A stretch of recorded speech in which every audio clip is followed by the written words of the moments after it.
It is not like he say, give me 4 years. Telling, yes, Nigeria is, listen, Nigeria is easy to 7. We cannot continue to suffer in this country. They never understand it. It's Jimmy Whitey. Good evening and welcome to Jimmy Whitey podcast. Not to waste your time, because in this video I'm not going to waste time. I'm just going to go point out the most important things that need to be discussed in this very show today. So I would like to jump straight into the video of what I am about to talk about today. But before then, I am your boy Jimmy White, the host of this podcast, and this podcast is being done in London. And like I say, if you want to be part of the podcast, or you want to as part on this podcast, you want to like come tell a story. If you want to tell a story and you want to be in the podcast, it's free. You can put drop on the comment section, and we will give you an invite, and then you can be in the podcast. And we will also inviting some people, even all the way from Africa, from anywhere, invite them to London to come have a show with us. But for now,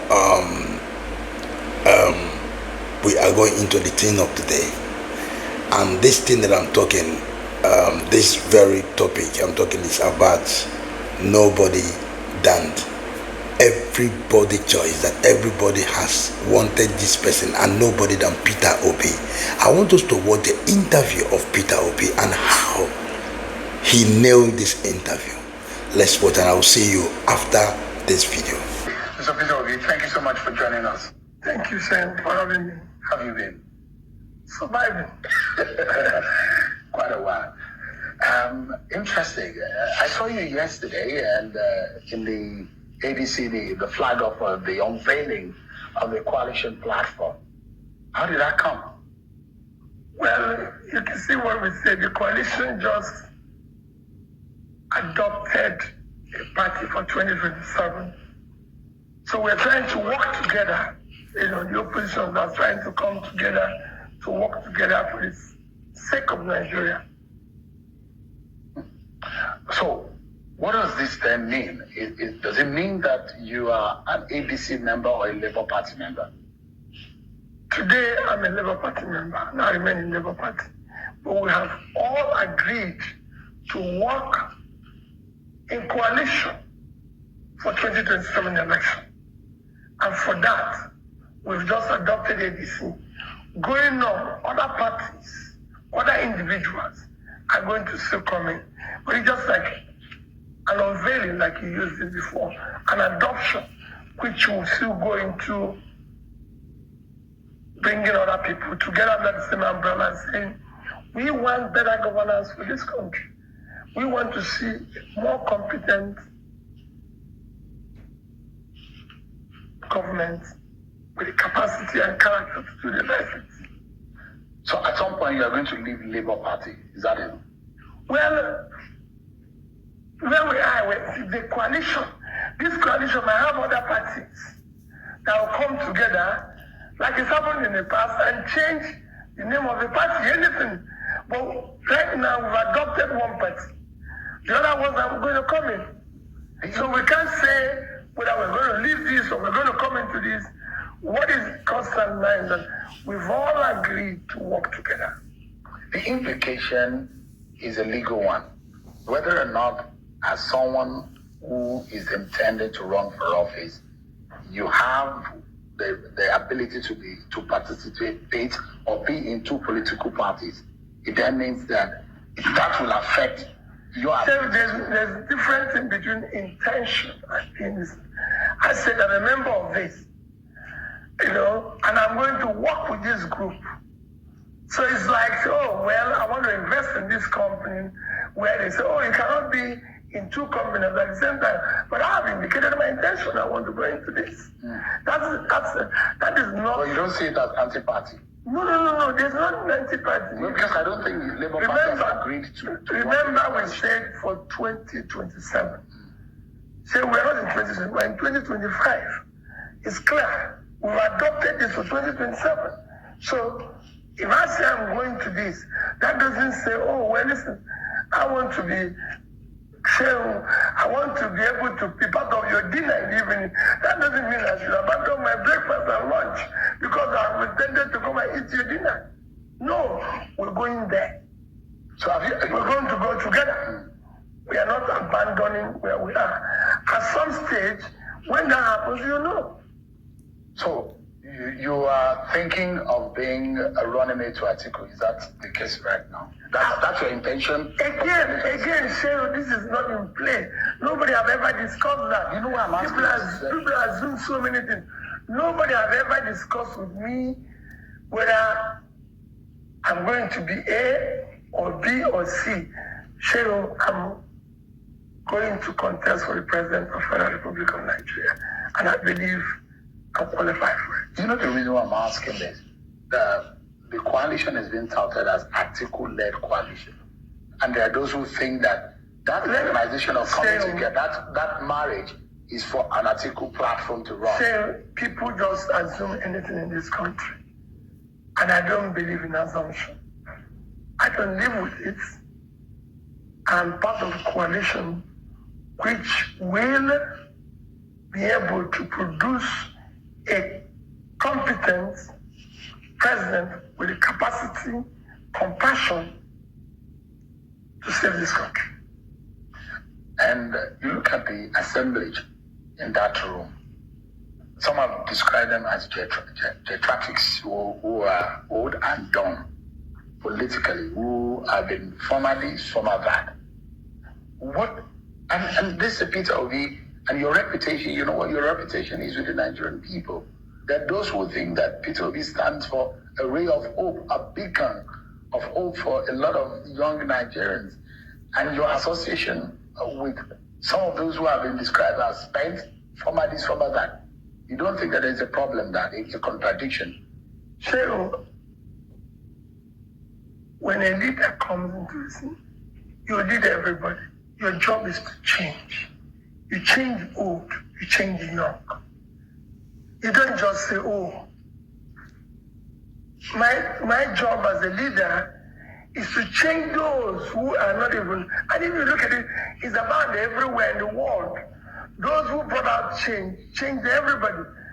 Even for those of us, I'm sure it's in Islam, it's within the Quran, it's in the Bible, that those who actually, like Paul, who was previously Saul, who actually wrote everything, was one of those who were major persecutors of Jesus Christ and his team. But God changed. They want good governance. So like a messiah, that's what you want to be. Whatever you call it. A political messiah. It's not for me to say, oh, this one is bad, this one is good. No.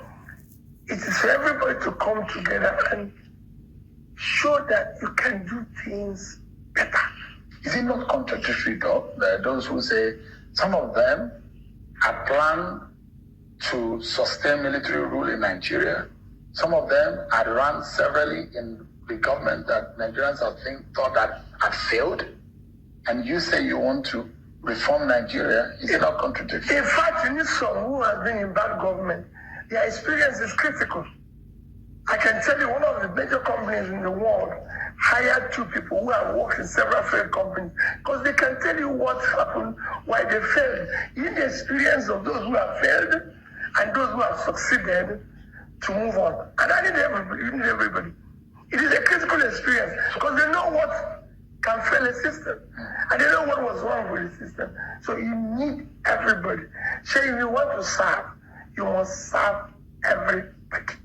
In all of this, the ultimate goal and agenda is to ensure that 2027, this government and this party, APC, led by President Tinubu, is swept out of prominence. That's the agenda, isn't it? Yes. And by all means, you are going to pursue it. We're not going to do it by all means. We're going to do it by all lawful means to make sure, because we've seen the failure, we've seen the incompetence of the government. We simply, they don't have the capacity to do the job. So you just have to do for the sake of our children. If this option, one of the options is for you to be a running mate, you will still keep it? There's no option here, Saviour. We're not talking about options. So he has to be on the ballot. Well, the rest is for Nigerians to decide. Let me ask you, is there anything specifically that has been happening in Nigeria since the 2023 elections that has strengthened your resolve to want to run again in 2027? Serious, you could see it everywhere. We have an incompetent government. So, as president of Nigeria, I'll bring civility and order in governance. I'll govern with the Constitution of Nigeria. I will respect the Constitution of Nigeria. I will govern within the laws. The government will obey the law. I will do appointment by federal character. I will appoint competent persons with capacity and compassion for good of Nigeria. People that are worthy of emulation. So I'm not going to be Minister of Petroleum like it's been. Every ministry will have substantive minister who is competent, who has the character, compassion, and capacity to run that ministry. But say you get things that as president, I will have hands-on reported to me daily or real time. Number one is security of life and property of every Nigerian citizen. Number two is basic education of our children. Because we must put those 18 million people as of them. So it is more important for Nigeria to invest in education than oil. The human capital of Nigeria, considering its population, is a huge asset. I will make sure that hands-on, I know anything that happens about health of Nigerians, starting from primary health care, ensuring we increase the insurance coverage, where the rich will pay, where the poor will benefit, and everything. Then I will make sure that I know real time what happens with agricultural products, which will drive the foundation of our manufacturing. I want to know what the power we are generating daily and distributed daily. And I want to look at the SMEs, the manufacturing, to ensure that they are properly supported with adequate interest rates. And I'd like to go into details of some of the crucial areas because you campaigned in 2023 and there are those who say, well, all of the things that this government said they would do is that the things that Peter Obi also said he was going to do. And I'll come to those things in a bit. But all of these things you mentioned, you said you're going to do only in one single time of 4 years. 4 years is just to know what is happening to them daily. You don't have to solve them overnight. So you don't want to spend more than 4 years as president. Completely be elected. That's it.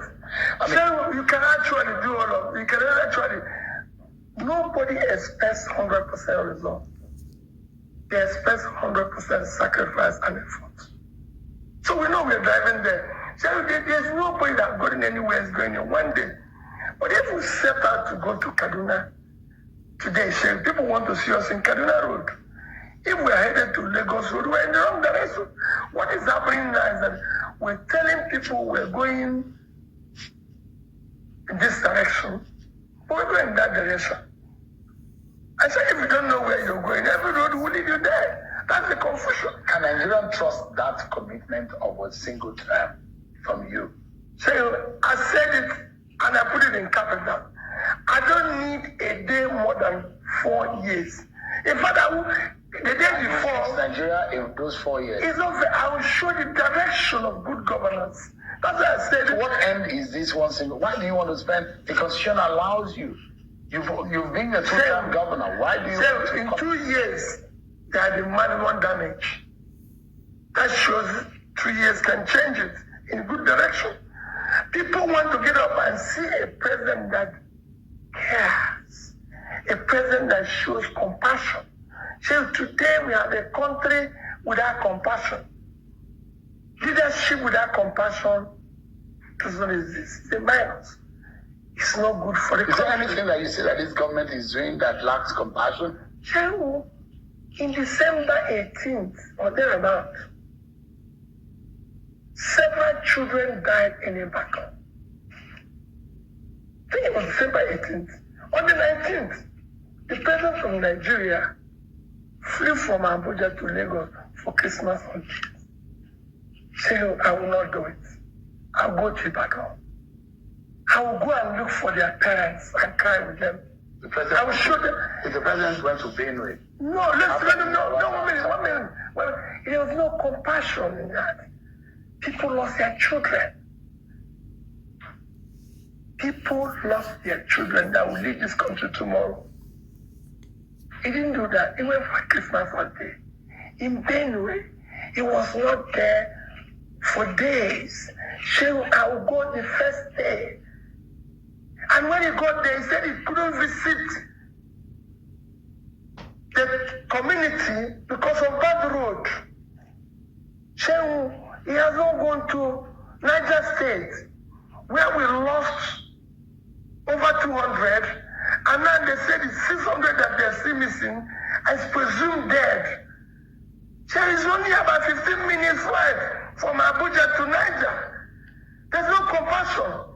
So we have watched our president, top government officials in this capital of Abuja commissioning both stations where we lost 20-something soldiers in Niger. So it will not happen. Is commissioning road more important than our soldiers that are dying? Is commissioning road more important than our children are not in school? So is road more important than children being in school? There's no compassion. There's no governance. I will not be, look at this week. This week alone, Monday, 30-something were killed in one of our states. Tuesday, 13 was killed in one of our states. Yesterday, it was over 10 in Anambra. This morning, it's over 13 in Sokoto. And our president is in island of St. Lucia. That is not even up to the size. Island of St. Lucia is 617 square kilometers of land.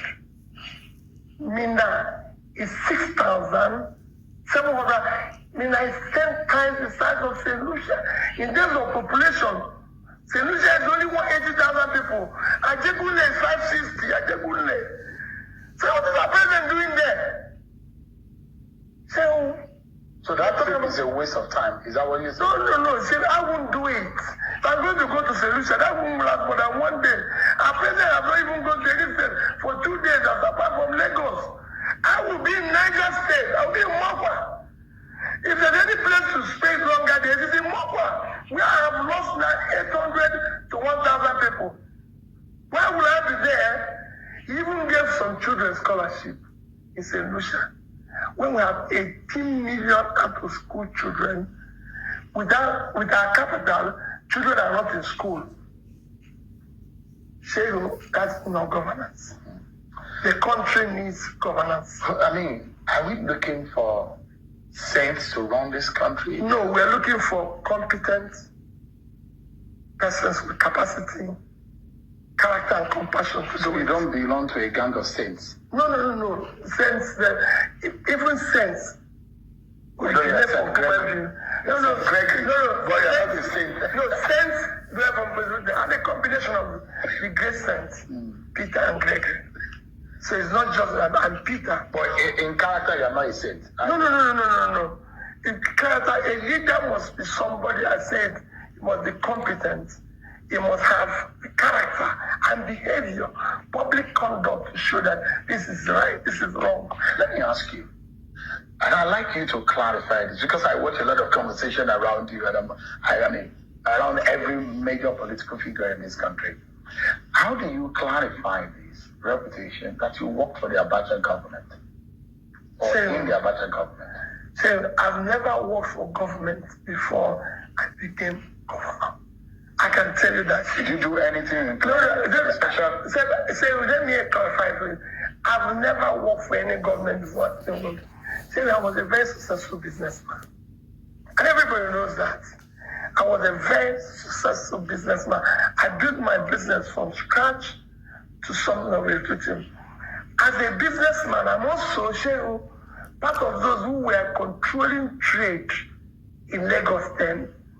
There was a time during Abacha's government, even happened during Obasanjo's government, there was a time during Abacha's government, because when Abacha took over, it says all ports, seaports and everything closed. So they came out with a policy that caused congestion in our ports, even the airports. Goods were not being cleared, goods were not being exported and everything. And some of us felt, no, we need to go and see the head of state then, or at least the commissioner of Minister of Finance, who was I think it was Annie. So we came to Abuja, about 50 of us. We had an audience with the Minister of Finance and the President and the head of state then. And we were able to elucidate the problem we're facing. The President then directed the Finance Minister that he should take some of us who are the leaders, should just form a committee to decongest all the ports in Nigeria. And there were about 10 or 20 ports. Make sure that in each committee, one of us is involved. That's the only thing I had to do with the port. And then when we finished, which lasted maybe 2 weeks, 3 weeks, they said, it is now time to probe and reorganize the port, because I had written in one of my comments that Nigeria Ports Authority is the only port I know in the world that have an office outside its country of operation. And coupled that they've seen whether they said, you become a member of the panel. Is that, if anything, I was a member that tried to reorganize and sack people. Saying he has nothing to do with working government. I've never met Abacha. I don't know him. I'm not in the military. Saying everything I've done in my life is in the public space. Let's take a brief break, and when we return, our conversation with Mr. Peter Obi continues. Let's continue with our conversation. I mean, you seem to campaign more about frugality than investment. That those who say those monies that you're talking about that you're leaving could have been invested. So I invested it. I invested in education, which is the most critical investment a nation can do. So I took the state from 20-something in where I can make it to number 1. So under me, and I challenge any state, under me, all secondary school, I can go down to Providence, all secondary school in Anambra State had a functional science lab, had a sick bed, had a generator, had 2 buses, have computer. Go and ask SP till today. I bought the highest number of computer ever sold by HP to any state in Africa. The order, they're there. You can go and ask HP, or you can go and ask the staff of, let me remember his company now. You can go and ask him. No other person has So if you become president, you will be frugal, yet you invest. No. If I become president, I use the resources effectively. I cannot say buy a new jet. Even if you need one. I don't need one. You don't need one. Because you can go to anywhere with that jet. I will never need one. You fly Airpeace, you fly Ghana, you fly here. Of course, baby. Say, I will not use 150 billion to buy a jet when 80% of our primary health care centers I'm not for sure. Even as against security protocols. Which security? You've been a governor, you know no, what no, I don't. No, what do you mean security? That's what they tell. That's nonsense they tell. I was a governor for my first 4 years. I drove 406. For the rest of it, I didn't drive bulletproof cars. Nobody's trying to kill you. You're doing the right thing. It's when you do the wrong thing that you're sure about that. With security agency, we are even allowed. No, forget all those things. If if your people are dying, you should be ready to die. That's the job you chose. Or you go back to your house and live quietly. The president should also be ready to die if your people are dying. Why should we have security vehicles? No, you can fly. Who is protecting you in the air? If you catch it, everybody dies. British Airways flies every day. How many people have died? Are they going to provide you security in the air? Let me take you to what is important for our nation today is the alternative and the options that we have as a people, the hope of a better Nigeria. And economy is very key. And I look at this government. The administration says they are focused heavily on currency reforms and subsidy removal, which many say have worsened inflation and hardship for ordinary Nigerians. What alternative economic strategies would you pursue to stabilize the economy and protect the most vulnerable compared to the current government's approach should you become president? So, I campaign on removal of subsidy. Remember, but I said, one, there's a corruption associated with the subsidy that you need to remove first. If you have removed it, that's what I said, yes, but it was done in a disorganized manner. So everything is about organization. There's a corruption associated with it that you need to remove first to know the actual subsidy and organize how you can gradually deal with whatever is remaining, and people must have to see the alternative. So when this government removed subsidy, you know what they said? They said it's to stop borrowing to sustain it. But this government has borrowed more than government of Yaradua, Jonathan, Buhari put together. As at the time Buhari left, our debt was about 80 trillion. Today we're almost 180 trillion. Without anything to show for it. Is it a crime to borrow as a government? No. So these are part of the laws I want to change. We must now make a law that all borrowing must be for investment. In critical areas of development, you don't borrow for consumption. We've done that. You waste everybody's time.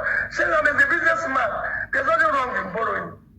If I borrow to build factory, it's different if you borrow to bury your father. Because your father is of no value. He's gone. It's just consumption. That's why I keep saying that I want to move this country from consumption to production. For example, what would you borrow for if you were president? Say I'll borrow to finance education. I'll borrow to ensure that Nigerians have power. I can go on and on. There's so many things. How long can it take you, for example, to fix Nigerian power situation? Say you went to Egypt. Thank you. Say let me learn from them. That's it. It took Egypt 5 years. Say we're not going to fix overnight. But remember what I said. Nobody expects 100% success.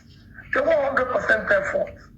If development and what you do, governance must be measurable. So if we decide, okay, we are now at 4,000.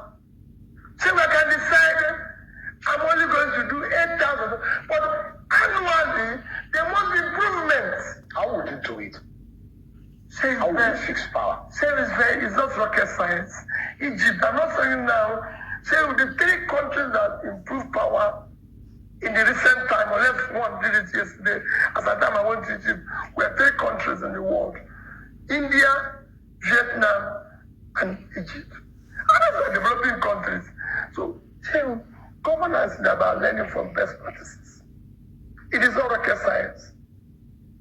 So what do you feel? Have you identified why I'm over 40 and I've not, in my lifetime since I was born, I've not experienced constant electricity, and my children were born into a similar situation?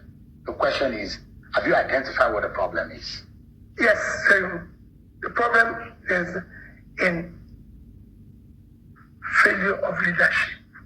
That's the problem of electricity. Everything.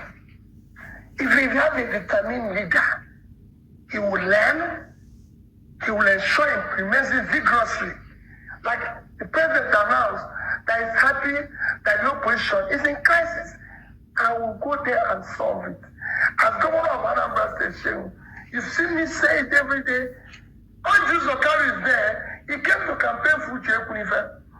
I gave him the vehicles that took him to the campaign. When he finished, he came to my lodge, ate lunch in front of me, standing this way, which is standing this way. He said he has come to campaign, that I've done well, which will replace me. And I was in that election. And when I went to the go say, oh, Peter, you're too weak. I said, I get the people going to vote. When the people voted, they voted for me. So the same thing that president is doing by employing or appointing Nyesom Wike as FCT minister and empowering the opposition, is that the kind of thing you're describing? No, it's not empowering the opposition. I want strong opposition parties. Let's say I'm president today in one party, I want strong PDP. Since I want a Labour, I want strong APC. I want to listen to them. I want to see democracy thrive. I want people to understand. I want to listen to the opposition. Because they might have an idea that is superior to what I have. That is governance. Would you be forming something like a government of national unity and taking people who are not in your party to form government? Is that the kind of thing you would do? So we are talking about Nigeria. If they have something that is better, I will take it. You appoint ministers outside of your party? It's not a question of appointing ministers. I'm appointing Nigerians who are competent. Happens everywhere. So the government of England went to Canada to hire a central bank governor. Do you know how old England is? That colonized Canada. They went there because they wanted to function.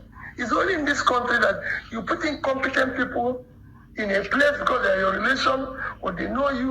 And that's what I'm clamoring for. We have voted for incompetence. We voted for tribe. We voted for religion. Let's vote for competence. Do you think that the North trusts you? So, I want them to trust me. The biggest asset of this country is in the North. The uncultivated land in the North. The criminality we face in the North today, I'll deal with it. So if I'm president, the North will celebrate me. I have an idea of the problem. So I'm in this country when, if I'm looking for cars, I go to Kano. There used to be industries in Bompai 1, in Bompai, Shradan 1, Shradan 2, everything. So I was in Indonesia this year. From February 1 to February 7, meeting from Minister of Health, Minister of Education, Minister of Small Businesses, Minister of this, to former Vice President, to the most popular president.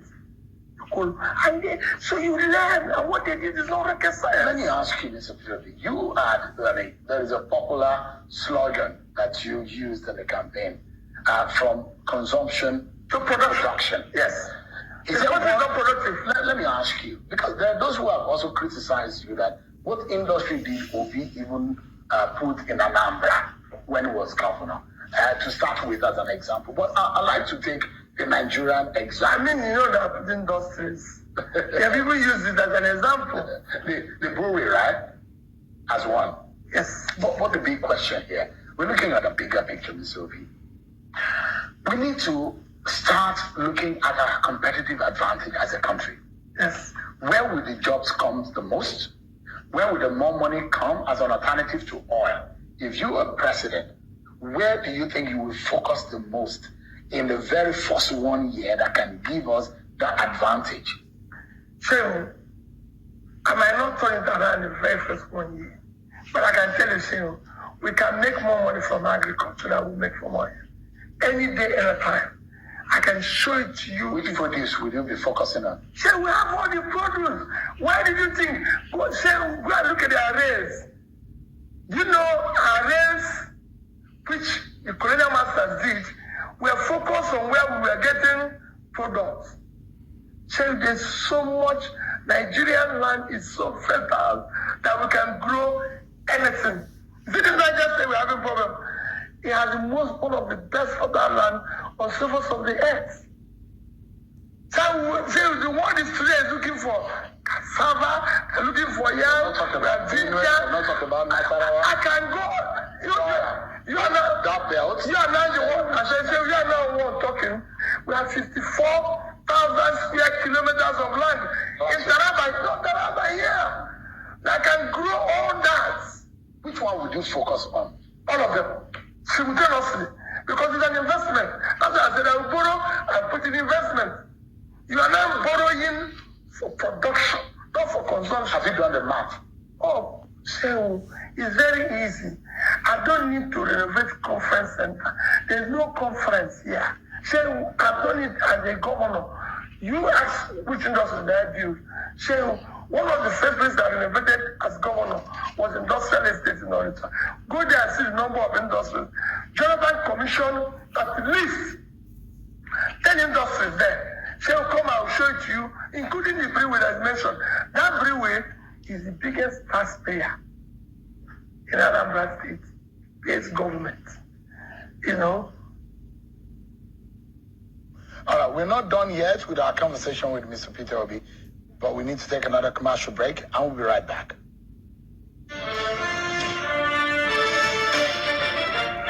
Do you applaud this government for some initiative? For example, the tax reform bills, those 4 laws that have been signed by the president, the student loan that's been given, the credit corp.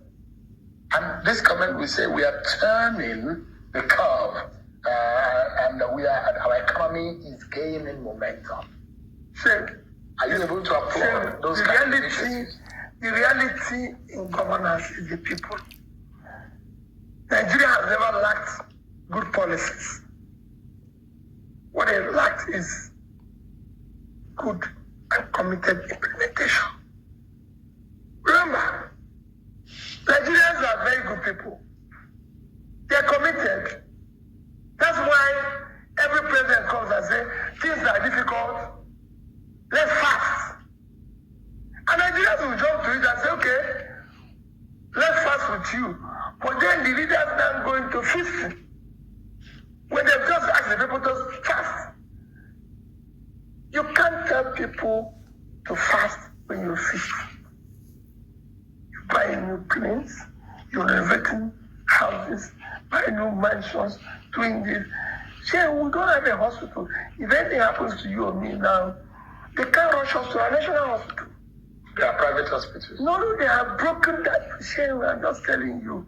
This is nonsense. When British Prime Minister had COVID, they took him to St. Mary's. I had a cousin in the UK. He had COVID. They took him to St. Mary's. Our national hospital is supposed to be our number 1 hospital. Go there. They have no equipment. It's all broken down. They have no ambulance. Our government officials are driving on the road with ambulance. So I've never seen government officials anywhere outside Nigeria is come for an ambulance. Not even, no, I lived in the UK for years. Why? Because an ambulance in hospitals. Ambulances are meant to be in hospitals, not to be following government officials. Is there a promise that I'd like to know?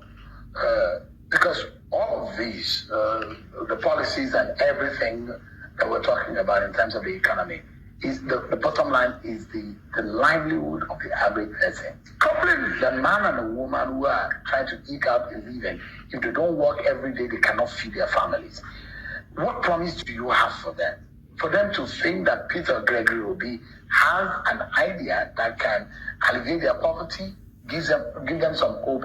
How soon do you think, should you be elected president, that you can help them out of this poverty and this hopelessness?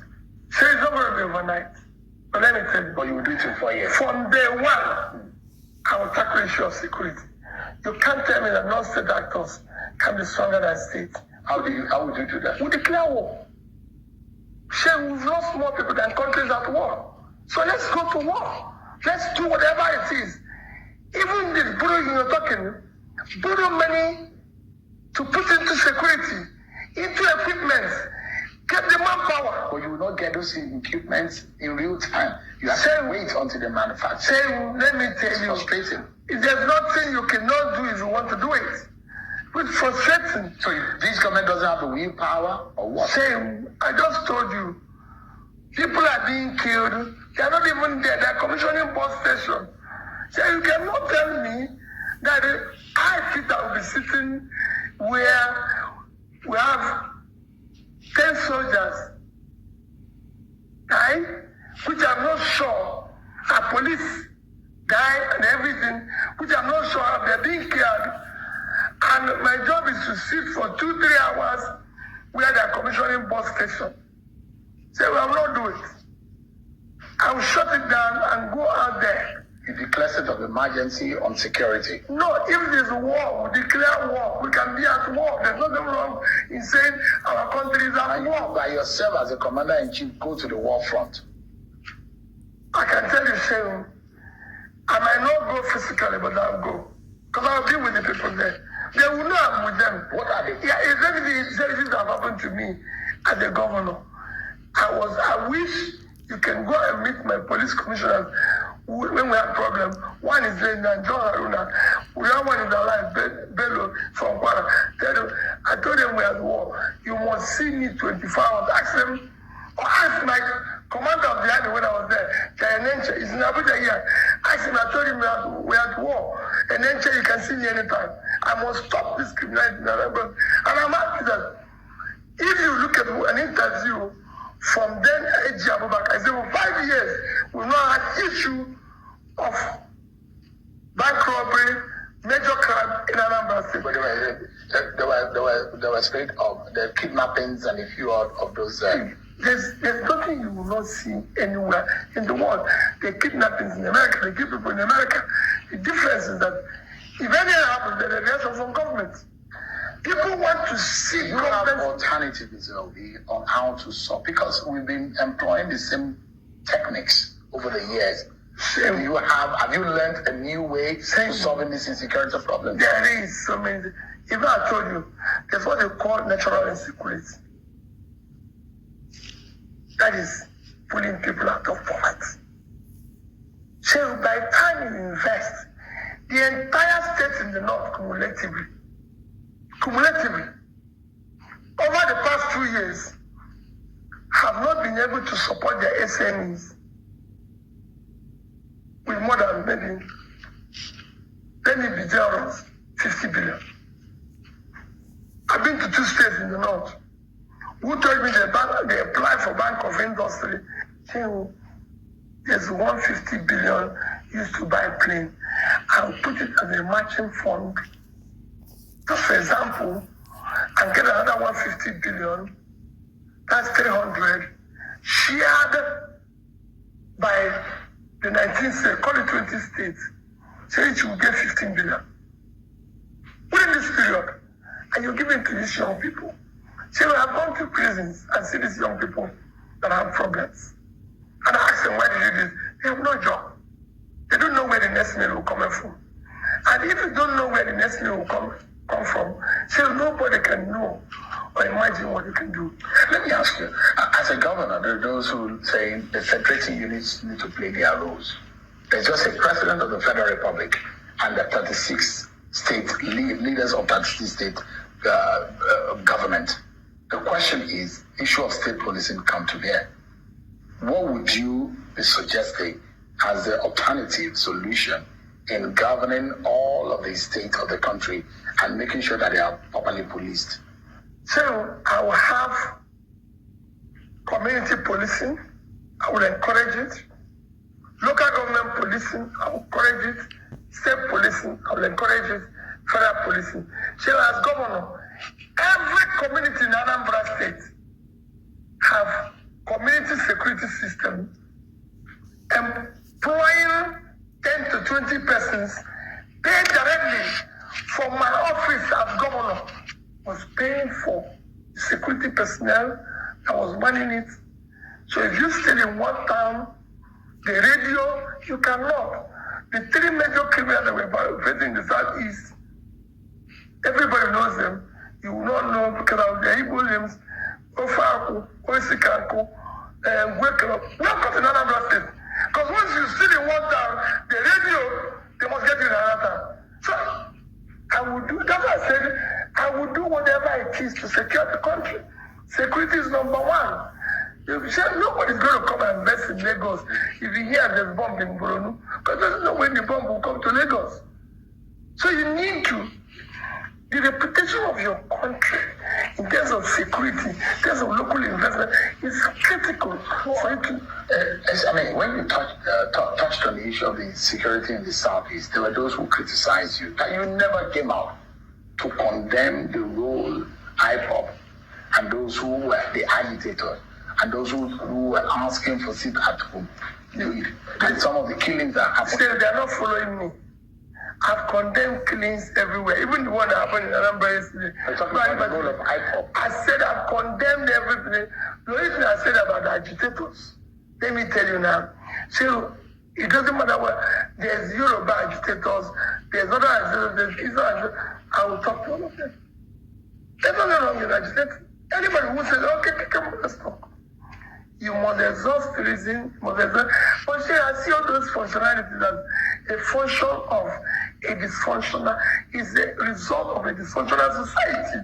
If you do the right things, all these things will collapse on its own. So what I'm going to unleash here as government, somebody who works in government, will change it. What is it canvassing for a political solution to the case of Nnamdi Kanu? For every one of them. I mean, why is it being held? It doesn't make sense to me. Some people say because he used vulgar words and everything. Is there anything wrong? I've not seen it. People just say, oh, using vulgar words. You say, it doesn't bother me if I'm president, whether you call me thief, call me a less man, call me idiot, but they call me today. It doesn't bother me. My duty as a leader is to the common man to put food on your table. Well, if you are talking about the situation in the southeast, is it the same way you handle the agitators and those who are killing in the northeast and the northwest? Remember what I said. If there are people I can talk to, I will talk to them. But remember what I said. Once I exhaust reason, I'll deal with it. Let's say tomorrow we have a bandit by name so operating in the northeast. I will look for shame. Put me anywhere. But remember, that is just establish a link to say enough is enough. Afterwards, deal with it decisively. Are you happy with the peace and the quiet in the southeast after the arrest of Simon Ekpa? There's no peace anywhere like I know in Nigeria now. So for me, I just told you they killed 10 yesterday in my state. Is that peace? People are being killed everywhere in Nigeria. Everywhere. Let me ask you, yes, Ms. Obi, a lot of your followers believe so much in you. And those who do not believe in you, they don't think that you're the right man. Why do you think that Nigerians should trust a Peter Gregory Obi that will give them hope and will give them focus? Can they trust you? So everything I've said, I did. As governor, when I was campaigning to be governor of Anambra State, I said I'll fix education. I'll make sure I improve in education. There will never be a time children will not be in school. I can show you education increased. It became better. I said we're going to deal with the issue of health. We didn't have one single school of nursing and school of midwifery. By the time I left, we have more schools of midwifery and school of nursing today than any state. So I talked about rural roads, opening up rural. You can go on and on. It is not the same. So Nigerians can, like I've said, no, say, have the solution. say what they can, when I talk about corruption, see, we'll fight corruption head on. Head on. And I said it, if you, who is number one, either at level, national level or state, is not stealing, your wife is not, your family is not, reduced by 50%, it's an experiment way. I've had people that will say, oh, but you're corrupt. But Shehu, I left 36 billion naira I would have stolen. I left $150 million I would have stolen. So I've never seen a thief leave what they can steal. People will make reference to the Panama Papers and some of the No, Shehu, I ask you a question. Have you seen a thief leave what they can steal? Even in the church today, you go say, take your phone, mind your phone. Because there's no thieves come there. No thief have left what they can steal. Shehu, when they talk about Pandora Papers, I say go and investigate it in full. So you know, we exaggerate here. That is the legal entity for estate arrangement. So we will focus on the critical areas of development. Mr. Peter Obi, it's a pleasure talking to you. Thank you so much, and I wish you the very best in the coming days. Thank you, sir. This is so wonderful. You see, Peter Obi have really nailed it. There is a time that I was telling people in Nigeria that there is something that I saw in Peter Obi. But because I didn't want to just hold on him, I was not holding on any other person but on that Peter Obi, because there was a statement that I saw him made, and that statement was, he made a statement of how he went to a place and saw a woman who is lost, could not be able to feed and could not be able to pay school fees to the children. He was so pained that this woman, that when he asked how much of the school fees, that because of 15,000 naira or something, that the woman could not be able, he screamed and said, how would this person not be able, that his child not be able to go to school just because of 15,000 naira? And a lot of Nigerians have eaten this money, this 15,000 naira, they've eaten more than this for just today. And he has to help them to make sure that that child goes to school. He said when he goes into it, he now thinks of the common Nigeria. What are the common Nigeria are really saying? That they are really passing through a lot. And these are the things that made him say, no, he need to be the president of this country so that he can change a lot of things. And you can hear through his interview that he was really nailing it. Now look at a president that is conscious of security of a country. A aspiring president that is conscious of the security of the country. People will say, every president, every aspiring president always want to sweet talk something. Okay, let's take away the sweet talking. Let us turn to the government part of it. Today, I can open my eyes Anambra State just because of what Peter Obi has done. Security. Anambra State, long time ago, if I want to travel to Anambra State, when the flights, there was no local flight the way it was now. If I want to travel to Anambra State, I used to make sure that I leave Lagos very, very early. Yeah, very, very early. That the first bus must leave by 6 o'clock in the morning or 5 o'clock, so that I will be able to cross traffic. You see that traffic? And if there is traffic in that Anambra State, I will leave that bus and go, before it will dark, I have to go and look for where I'm going to sleep. I always have extra money, more money with extra. That was then, long time ago, decades of years. I remember what was happening in Oba. I was there, Oba. This in Oba. Yeah, I remember that place. I was very young in Oba. My sister, I went to see my sister in traveling back to the village to Owerri to see my sister. I went there to see her. And before I could, along the line, I got into the bus, pay for everything normally. I'm saying when we got to the bus was at, I don't know, the bus that we took in the morning. The next thing started delaying, and the next thing there was traffic. Or we go to that Anambra to, we will go to, but before we go to, but the bus it's already night. Now, when it was night, they now packed us and say there is armed robber robbing the other side, and they could not be able to go forward. We say armed robber. Before we know, the armed robber that they were saying that were robbing, that they now came to where we are now. Oh God, we need to run out of the bus. Everybody ran out. I have to run into the bush, into Urban Push, yeah, Oba. There's a filling station that is there. We have to run into that bush. Yeah, you can't imagine. I don't even know the bush. I don't even know how that place. That was how we run. I remember that was how I run into that bush. We run into that bush, and that was where I was. I was inside that bush until daybreak. We were inside that bush till daybreak. It was when day is break. We now came out that we now saw bus came, and bus took us, and that was how. The boss came, and the boss said they know what happened, they helped us, and that was how we left. And I was lucky when I came out of the bus.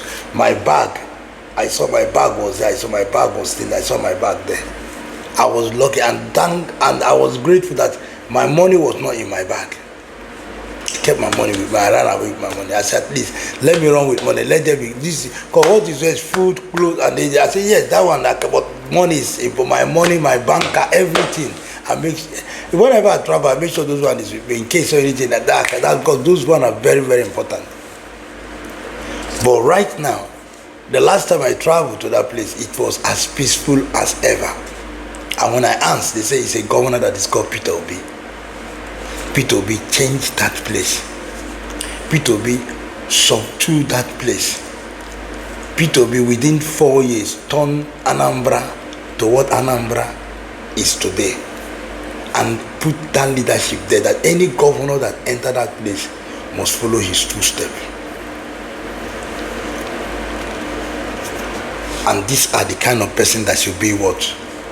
That should be in the presenter seat. These are the people that we need. People that are committed. People that they are not after the material things or how to enrich themselves. They are okay with what they have. Like he said he started his business from scratch, and he built it to where it is. So he knows what is borrowing, and not borrowing for consumption. You see what I was saying? Not borrowing for consumption, but borrowing for production. Because Nigerian is a fertile. I said it before, I'll keep saying it every single time I say, and that was why I attacked that guy that was, I will not call his name in this very one, but I'll say it later. I was saying to people, listen, that the word of Nigeria is agriculture, production. Nigeria was worthy with production. What the white people, what the British saw, what the colonial masters saw in Nigeria that made them stood in Nigeria was the agriculture, the history of Nigeria. They didn't see oil. It was after they have gone that Nigeria discovered oil. They didn't see oil. They didn't see that there's oil in Nigeria.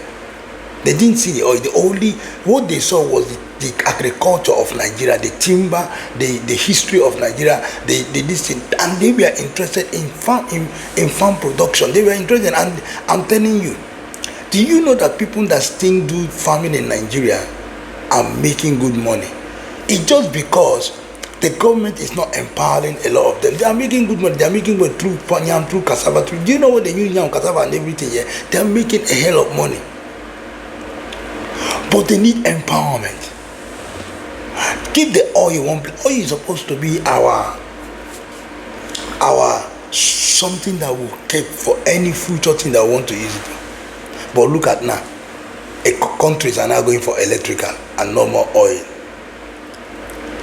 So what I'm saying in essence is this: the man has said some kind of thing. Obi have said things that are so important, that a president that is so sensible will have to put into place. He has exposed. If I were you, President Tinubu, this is an idea he has given to. I was even saying to him, I would have even not suggested to come and say it and keep it to himself until he becomes, but he has to say it. That shows what the plan that he has. I said it. I said to people one day that I saw this man. This man has serious plan for Nigeria. Yeah. He's tested and trusted. Look at all his plan is into agriculture, hospitality, security, local employment. He knows that the number one top priority is security. That if security is being put in place, yeah, it will what? It will stop the noise that it has made all other continents. It has made noise. Nigeria insecurity have gone so far that every other investors are running. Entrepreneurs, people that want to come and Nigeria listen. Nigeria has good production. Nigeria, if Nigeria security is being to be well, leave Nigeria will not have. I say we'll be happy immigrant in our country. It's not a joke.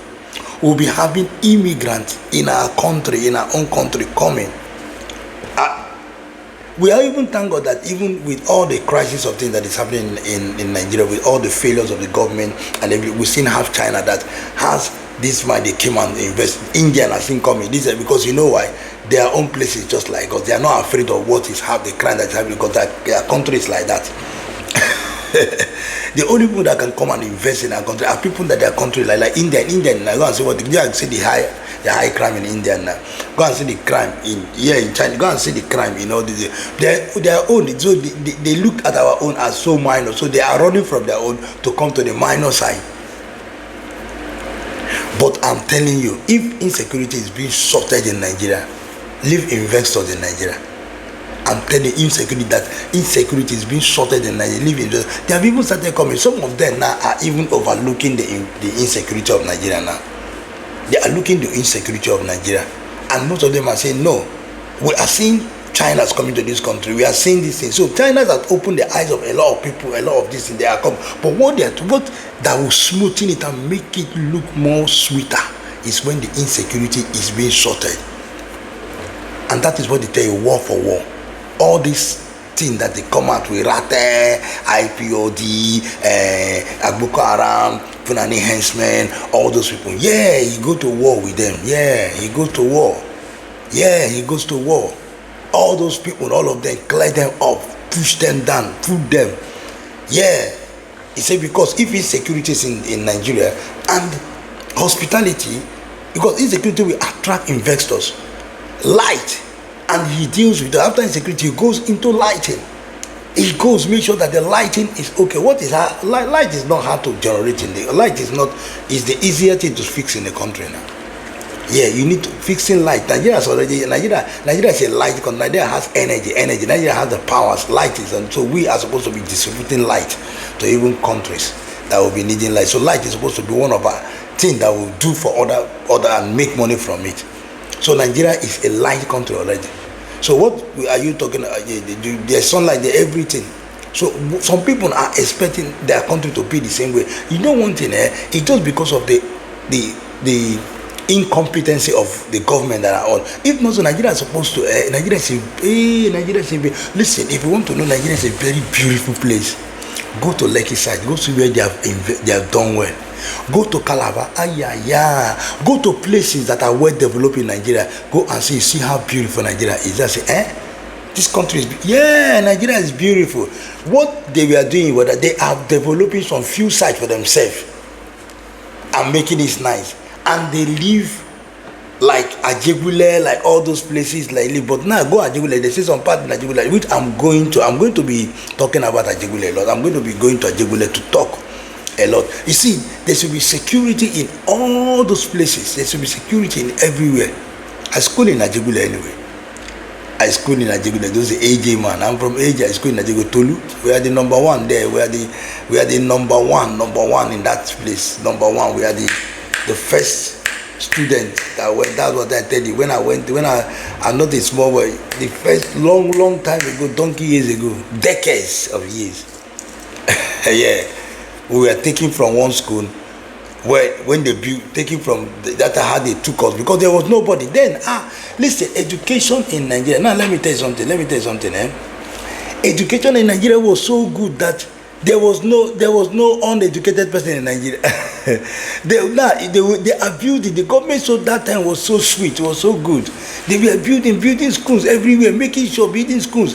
Teachers were being paid, new schools, new bomb school. I said that time, I went to school with, my father did not buy pencil, biro, every paper, my book, my uniform, my sandal, my this thing was provided by the school. If you finish, you go. They used to provide every three months. They provide uniform, everything for us.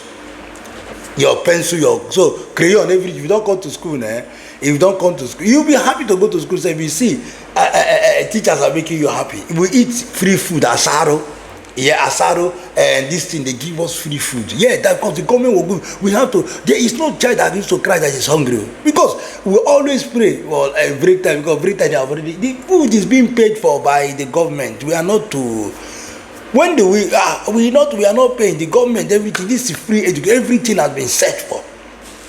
But sometimes our father, our mother, because mother heart now, they will cook food for us and give us, so you have double food. You eat the one, you eat this side, you now eat another one. It was so wonderful. School was so wonderful. School was going so sweet and so wonderful. Everything, Nigeria was not the way it was now. You can't see crowd of people now. Crowd of people. Where do you want to see crowd? People are very busy now. People are busy. There's money. People are busy. So, but Nigeria started suffering this thing after or something. It was puncturing. And this is what this man is talking about. Education. He talks about provide. Listen, borrow money and put into the education. Borrow money and put into the hospital. Borrow money and put into the infrastructure of this country, the security of this country. It is not like, even why will you even borrow money? That's what he said. He said, why will you borrow money? If you fix the country, fix the security, there will be finance, people will come in. People will come in and invest. And the agricultures that is in the country, if it's being used and export very well, the country Nigeria will be borrowing people money. Nigeria was not a borrowing country when Nigeria was running. It was when Chagari came, Chagari, before you know, this is started borrowing money. They started borrowing money from the military or something. They started borrowing money. Borrow and use for themselves. Nigeria is a production country. Nigeria is a country that is rich with agriculture, and that is what they announced. That is what they have took their eye off from, and face oil, and it's telling you, listen, I can make Nigerian very rich with production. It is not like he say give me 4 years. Telling yes, Nigeria is easy to fix. Nigeria is easy to fix. You see that thing I was saying. That this man understand. This man was born the days that maybe he's older than me, but I'm young that time. When he's young, but he's older than me. But he knows what he's saying. Do you know what he said? The same thing I said. I said to you that the only people that can fix this country and tell you what is wrong in this country is Obasanjo, all this Buhari, all of them. Go and catch all of them. Say catch all of them. That was why I was talking to Obasanjo when he was talking about the problem of the country is this. I say the problem of the country was, you know the problem. You know. And that was why he's saying that these people are not to be castigated because they did not know. He said they know. They actually know. They actually can give you information where the country has been spoiled. So you can get the information from there. These are people that we should not have thrown away. We should bring them and they will tell us what they did. That way you can be able to fix that you can be able to listen. If somebody do not tell you where his hand, if he had a broken hand, if he has pain and he do not tell you where the pain is coming from, how do you tell doctor where the pain is coming from? How do the doctor, if you do not tell the doctor where the pain, how he's feeling or where the pain is there, how will the doctor prescribe? Or or if you do not tell someone that they are hungry, how will you have food to eat? So Those people are the people that knows Babangida, all of them, they know what has happened to this country. So we need them. That is why I say he will carry them along, so that they can tell him where they have spoiled this country. Because there are certain things you think you are fixing, but you don't know. That is what many of them, they are fixing, but they don't know that there is something that needs to be fixed that will generate the other fixing.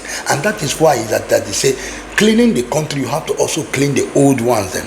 Because if you don't clean the old one, like Jesus said, say, old things are passed away, he made new. He cleaned to bring it into new reformment and make it cleaner and better. So this man is a president indeed. And let me tell you again, not to cut the long story short, because I don't want to stay in this podcast for so long. So what I'm saying is that he said that he needs a strong opposition group, which is very fine. I have never seen where a president's question is being answered. You see, in Nigeria is the only country that will just come, go do anything they like. Government will just come, talk this, they just talk, this is what they want to do, and they do it without bringing it out to the country to see, and the country answering them questions. What they call prime minister question, what they call president question should be done. Even in America, they do president question. President is asked question. They sit them and answer question. Why are you borrowing money? Listen, when you want to borrow money, you have to tell us. You have to come into what they call the national common this thing that they have. They come together, the opposition seat and the president seat. The opposition seat and the president. Strong opposition, we talk a lot of things.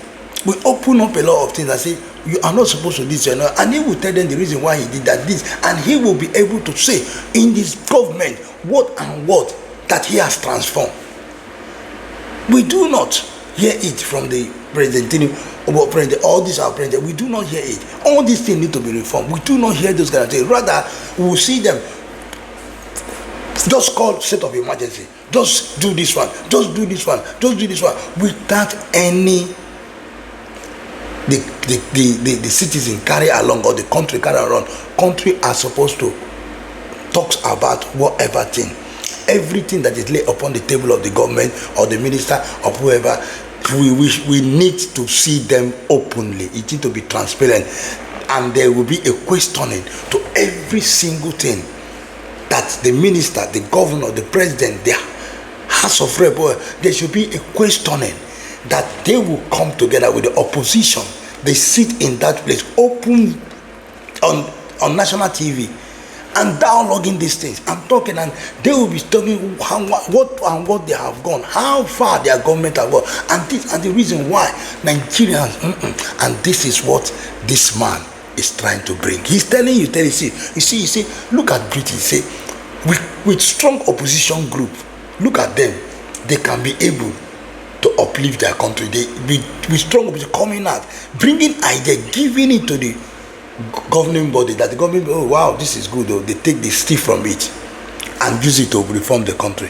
We need such a thing. We need strong opposition group. We don't need, and I think what Peter Obi is doing is very good. I am not campaigning, I'm not yet, but even if I'm campaigning, it's a very, I see him reasonable, I see him sensible, I see him the right government, the right president to take good care. I see him as tested and trusted. I have viewed his interview. I am confident with him. He is the man of all people.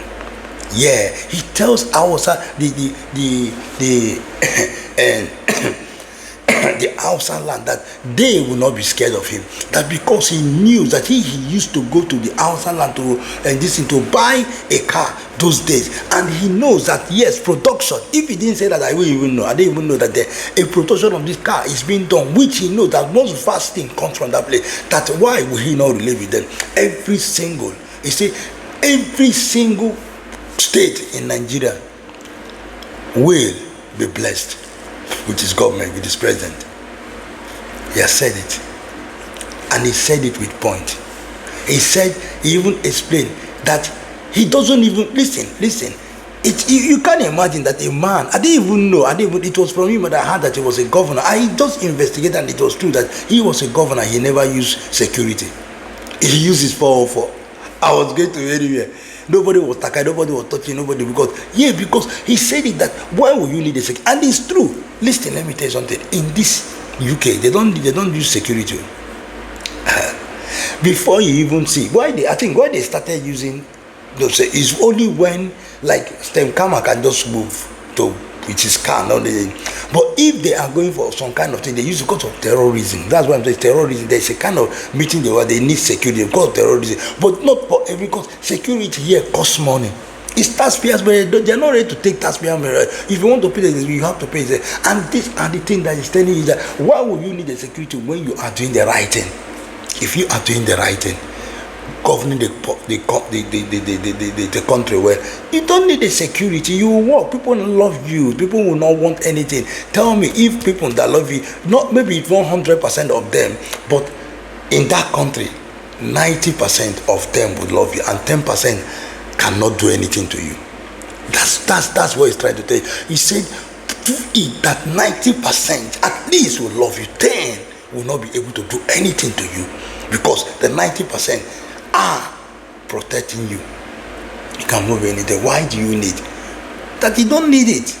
And he's telling you that why will you be you are going to you are going to I will remember that word that he said that they are going to open a pipe ball, a water hole, a running water for the children, that they are Tinubu was going there to open it up. You understand me? That place should be open for water boy, for everything. And why there was killing in Benue State. And that they are commissioning a water Bible. And why? He said, why? It's true. Why? Don't you see what when this thing happened in hurricane and everything happened in America, the way Trump dropped everything he was doing, Trump went there straight into the place inside. You see with helmet, everything, he went into that place to go. Yeah. This is what the president went and could not even be able to go. He's not ready. He's not ready, but he's carrying parado. He said, no, you don't need. You just need to carry. But go into that place and find out what is happening. You didn't. The president will stay, and the first day you travel to you can't even imagine. There's one again before I'm going to go because this video is getting a little bit low. There's one that I had that he went to Puerto Rican, and gave student scholarship. Why in our country children are crying, federal capital people are crying. Children don't go and see water. I see a lot of water in the classes, no seat, nothing. No teachers are not working because they are not being paid. Students are being staying at home because now they cannot. Oh my God! And you went and gave scholarship in Puerto Rican government. Did he not see? I think Puerto Rican government should be laughing at you by now because they I know they are watching and seeing that your schools are suffering. And do you know how Puerto Rican schools are? Do you want me to? Very lovely, very sweet. The schools that are lovely, Puerto Rican school, that is like US. Like if you see the school, their school so sophisticated with laptop, everything inside. And these are the things and your own school in Nigeria don't have even a class. They don't have even a board. Some of them cannot even afford. They are all crying. And you went there. The God of Nigeria will fight for Nigeria. The God of Nigeria will fight for Nigeria. I'm telling you, Nigeria have really suffered. I can see that there's some people that are really demolic. I don't think they know. I don't think they don't see themselves as Nigerian. But why are you not sitting on our seat? What kind of thing? You love our country. You root. Oh my God! Some people, they are just something else. Have you ever seen Trump like this go to other country and do? They first of all deal with their own country first before they start assisting. And there's a way the country will call them. Oh yeah, come. It's okay. Don't do that. We are suffering here. We need this thing, but because nobody talk, anybody can do anything they like. Anyway, to cut the long story short and to wrap up this thing, I want to suggest to Nigeria that if you listen to Peter Obi, you will know that Peter Obi is the man of all people. Look at Peter Obi well. Let's not lose Peter Obi this time. He just told you that within 4 years, he is going to, yes, Nigeria is not hard to rule. Even me myself, I can rule Nigeria, rule it well. I can rule that. Nigeria doesn't need 4 years. Nigeria is telling you 4 years, gave you 4 years maximum. Listen, Nigeria is not 4 years. It does not even need 4 years to be better. That's why Peter Obi is that 4 years told you. He's told you that it's enough. He told you between that 4 years. But look at what he said. Starting from the day he become the president, that's the day the work starts. Yeah, you will see the effect. Listen, if 2 years can spoil a country, can derail a country to be in the level that even you yourself to buy the food, you need to see bag of rice. It's rocketed. Bag of rice will soon have reached self-contained money. Bag of rice is 1/7. How much to pay for it? Some of this 150, 200 something. That bag of rice is that amount of money. Chicken and go. What of other ones in 2 years? So he's telling you now that if that same thing can derail, so in 2 years, within 1 and 2 years, a country is supposed to be seeing effect of change, and that is true. Every government that enter with that is truthful and truthful begin to do every, just like if you are truthful to your health, if you are not truthful to your health, you will not get better. That is what Peter Obi is saying. So I will advise everybody to look into Peter Obi interview, and if you are not reading it, please, I want you to look and check and ask yourself who is the best choice for 2027 election. You can see it that this time around we should not fail to see that the election is chosen by the people, not by them, but by the people for the people. Election should be that way, and I trust Nigeria that this time Nigeria is really monitoring there. I can see a lot of people has come out and say, no, 2027 we cannot continue to suffer in this country. I see a lot of people. So I'm telling you, Tinubu and the rest, get ready, because there is going to be a strong election, because we are not in agreement with your government. I am part of it because we want you to step down. But if you are not step down, Peter Obi is our choice, and as many for me, Peter Obi is my choice, and as many, and I'm not saying, I'm not lying about it. Peter Obi is our choice. I've listened to him and I know he's the man. This is the man. I have not tried him before, and I want to try him. I've not put him in the presidency before, and I want to put him in the presidency. I have not seen a man that talk like that so wide in Nigeria, apart from those one that have said something and they have not even done what they have said. But this very one is fresh and new. It's fresh and new, and have been tested and trusted in his own governmental seat. I am calling Nigeria, let us try, let us test him, let us put him in government seat, because he's testing that if he can solve the problem of a whole large place, Anambra State, which you know is very large, how much more will he not touch the whole of Nigeria? Let's give him the chance. Let's give him the chance for Peter Obi for 2027. As for me, Jimmy White, I don't talk him. Thank you very much, and God bless you. Thank you for being here with me, and I know that very soon that we all are going to be smiling again. But I will see you once again and again. I've come to the end of this podcast. I'm always your boy Jimmy White. Thank you. Please subscribe, comment, and like this video. Please share this video that everybody might see this video. I will see you ASP.